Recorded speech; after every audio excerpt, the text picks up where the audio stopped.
Parce que dans le vin, il y a aussi plein d'antioxydants, de polyphénols.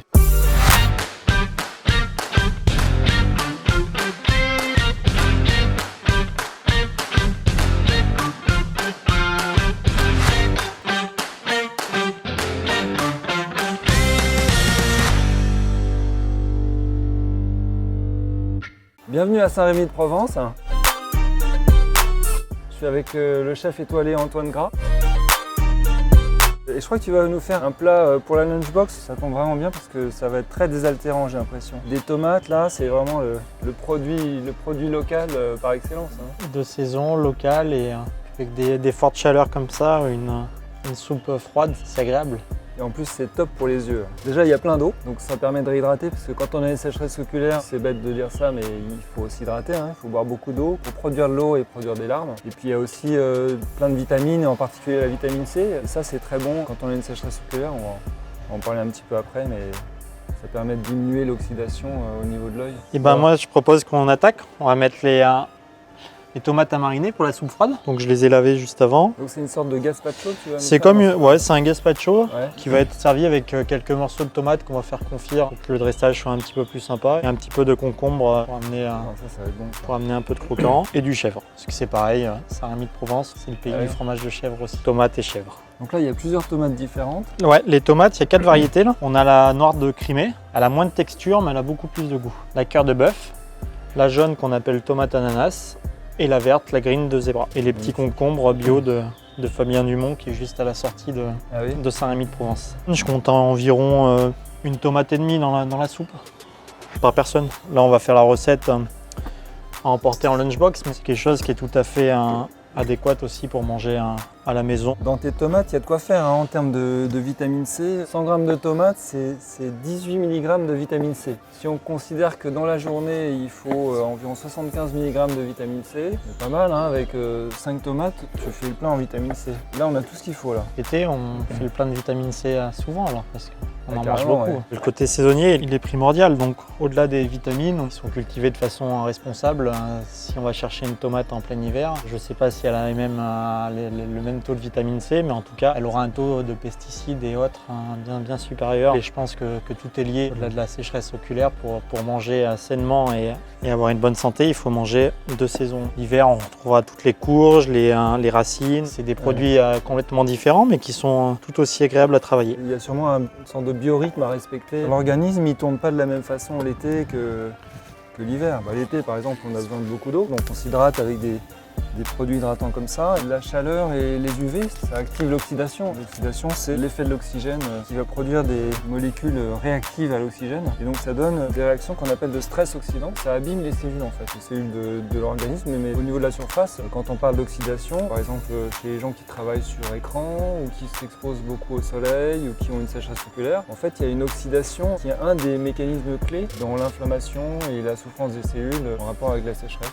Il est très probable que l'été, on a une oxydation qui augmente à cause des ultraviolets, les allergènes, par exemple les pollens, tout ça, ça peut donner aussi de l'oxydation. C'est vrai qu'on adapte aussi certainement l'alimentation en apportant plus d'antioxydants l'été, et ça tombe bien parce que globalement les fruits qui contiennent beaucoup de vitamine C, qui ont vraiment un antioxydant majeur, c'est plus l'été, typiquement la tomate, les agrumes. Dans les tomates, il y a aussi du lycopène, c'est un antioxydant naturel qui va compléter l'effet de la vitamine C, donc tout ça c'est excellent pour la sécheresse. Donc là, j'ai rajouté des grosses feuilles de basilic qu'on a équeutées et que j'avais bien lavé avant. On va venir mettre du sel. Pareil, bien poivré.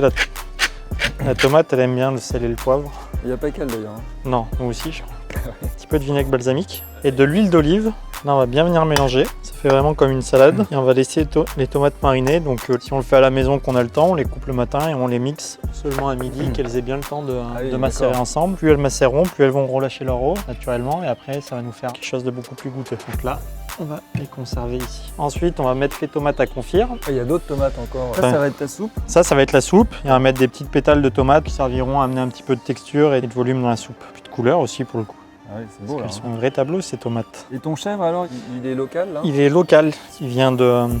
C'est une ferme à la sortie de Saint-Rémy aussi. Et donc elle nous fait plein de différents fromages de chèvre. Donc là, on est sur vraiment du frais. Pour la recette, on on va faire une petite crème de chèvre, donc ça va nous permettre d'avoir un fromage qu'on peut mélanger très facilement. Donc les tomates, pour les éplucher, petite astuce, c'est de les passer dans l'eau bouillante quelques secondes. J'ai vu que tu les as un peu entaillés là. Juste entailler pour que l'eau elle puisse passer entre la peau et la tomate. Et ensuite, on va les refroidir, sinon après elles vont perdre en texture. Tu sais que la tomate, c'est surtout de l'eau en fait. 94% du poids de la tomate, c'est que de l'eau. Mais c'est de l'eau parfumée avec plein de vitamines dedans quoi. Tu prendras quoi comme vin qui accompagne ce plat? Parce que bon, c'est pas tout de s'hydrater avec le plat, mais il faut aussi s'hydrater avec ce qu'il y a dans le verre. Parce que dans le vin, il y a aussi plein d'antioxydants, de polyphénols. C'est bon à savoir ça. Ah bah oui. Donc les tomates qu'on épluche, Tu gardes que vraiment l'enveloppe. on garde que l'enveloppe, ouais. Quand on parle des oméga 3, il y a aussi des oméga 6. En fait, il y a des huiles différentes qui apportent oméga 3, oméga 6. Ce qu'on dit, c'est qu'il faut faire un petit peu attention à la proportion oméga 3, oméga 6. Théoriquement, il faut manger beaucoup plus d'oméga 3 qui sont très bons pour la sécheresse. Et les oméga 6, ça sert à d'autres choses. On le retrouve dans quoi l'oméga 6? L'huile de pépin de raisin, le tournesol, l'huile de lin. Alors que les huiles qui contiennent les oméga 3, c'est plutôt noix, noisettes, colza, sésame. Donc là, je vais juste mettre un petit peu d'huile d'olive par-dessus. Pour finir la recette, on va faire notre mousse avec le chèvre frais. Donc là, j'ai mis un petit peu d'huile d'olive, un petit peu de vinaigre. Et ça, c'est de la crème qu'on a montée au robot, donc c'est juste de la crème fouettée. Comme une chantilly, mais salée. Donc c'est la crème liquide. C'est de la crème liquide, voilà, donc je viens mettre 2 bonnes cuillères. Et voilà, on a notre petite chantilly aux chèvres. Et là, maintenant, on va passer à la soupe de tomates. Allez. Donc qui a mariné.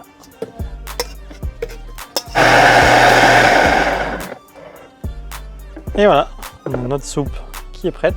Donc là on a une soupe qui est liquide. On voit bien les petits morceaux de basilic. On va juste éplucher un petit concombre de Fabien. Ça va juste permettre d'amener un petit peu de croquant dans le plat. C'est plein d'eau aussi le concombre. Là c'est vraiment une recette pour se réhydrater. Moi je te propose qu'on la dresse dans une assiette comme si c'était à la maison. Donc là on a nos tomates qui ont confit. On voit la texture, elles ont complètement changé. Voilà, on peut s'amuser, faire tout un fond de tomates. Ensuite le concombre. Et là juste notre petit chèvre frais. Ah, une quenelle. Une quenelle, tout à fait. Donc on a toutes nos tomates qui sont un peu cachées, du coup on peut verser un petit peu. Pour récapituler la recette, on met les tomates à mariner en première. Après on fait confire les tomates. On peut faire la petite mousse chèvre pendant que les tomates sont en train de finir de confire et on passe au dressage. Donc c'est très simple et on peut l'amener au bureau avec en mento, en travaillant. C'est quelque chose de léger l'après-midi. Ça nous permet de rester concentré et de ne pas avoir un repas trop lourd. Et c'est plein d'antioxydants, plein de vitamine C et plein d'eau. Merci Serge pour tous tes conseils de santé pour accompagner cette recette. Ta recette qui va nous hydrater et améliorer la sécheresse oculaire en apportant de l'eau, et puis des vitamines, surtout la vitamine C, les antioxydants, excellent pour la sécheresse oculaire. On vous retrouve pour un prochain épisode du Coup d'œil en cuisine.